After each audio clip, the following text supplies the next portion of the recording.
All right, let's talk about the invisible scripts that are running our lives.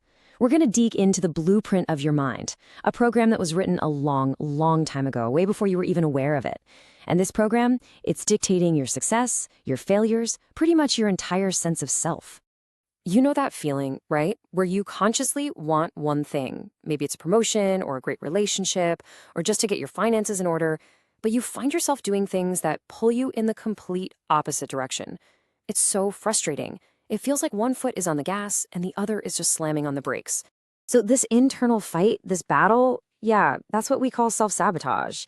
And honestly, it can feel like a total mystery. I mean, why would we actively work against ourselves? Well, the answer isn't about what you're doing today. It's buried deep in that original blueprint of your mind. You're putting in the hours, right? You've got the ambition, you're doing all the right things, and yet you keep hitting this invisible wall. Look, this isn't about a lack of willpower or you not trying hard enough. The thing that's holding you back is a really powerful unconscious program that got installed a long, long time ago. Okay, so where do we find the source code for this program? Where did it all come from? Well, we have to go way back to the very beginning. The most formative, most influential period of your entire life happened before you even knew how to tie your own shoes. We're talking about your first 7 years. This number, 7, it's the absolute key to everything. From the day you're born until you're about 7 years old, your brain is operating in a completely different way than it does for the rest of your life.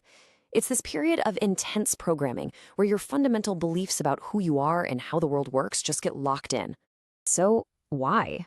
What's so special about those years? It's not just about learning to walk and talk. It's about the literal operating frequency of your brain. Let's get into the science of what was actually happening inside your head back then. It all comes down to something called the theta brainwave state. Now, I know that sounds a little sciencey, but stick with me. Think of it like this. It's the same brain state you'd be in during deep meditation or even hypnosis. In this state, the part of your brain that analyzes and questions things, it's basically offline. For a kid under 7, this is the default setting. Their mind is just wide open, recording absolutely everything like a sponge. And this is exactly how that programming got installed. Just think about it. Your brain is in this super suggestible hypnotic theta state, and you're just observing. You're watching your parents, your family, your community. You're downloading their habits, their behaviors, their fears, their beliefs about love and money, and what you're capable of. And because that critical analytical part of your mind wasn't developed yet, you downloaded it all without a single question. It all went straight in as the truth. So you've got this program, right? Downloaded completely unfiltered in your first 7 years. Now let's connect the dots and see exactly how that old program leads to all the self-sabotage we deal with as adults. The best way to think about these downloaded beliefs is like old vinyl records. They were placed on the turntable of your subconscious mind way back then, and they have been playing on a loop ever since. Something like 95% of your day is run by this subconscious program. You're not even aware the music is playing, but you're dancing to it every single day. Now, what happens if one of those records has a really destructive track on it? Imagine being a little kid and hearing arguments about money all the time, or being told you're not good enough, or even just watching a parent who clearly believes they aren't worthy of success. A simple but powerful belief like, you don't deserve it, can get etched right into that record. And this brings us right back to that internal conflict, that tug-of-war. Your conscious mind, the one you think with right now, sets a goal. I want to achieve success.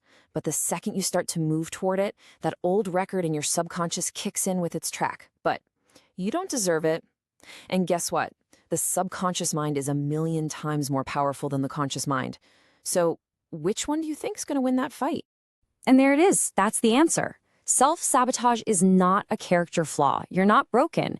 It's just a programming conflict. Your conscious adult goals are literally at war with the beliefs you downloaded as a child. So the mystery is solved. You're not your own worst enemy. You're just running an old program that doesn't serve you anymore. So that leaves us with the most important question of all, doesn't it? Take a hard look at the parts of your life where you feel stuck, the places where you keep running into that same invisible wall, and ask yourself, what belief, what ancient record that was downloaded before I was even 7 years old could be playing in the background? What program is running your life?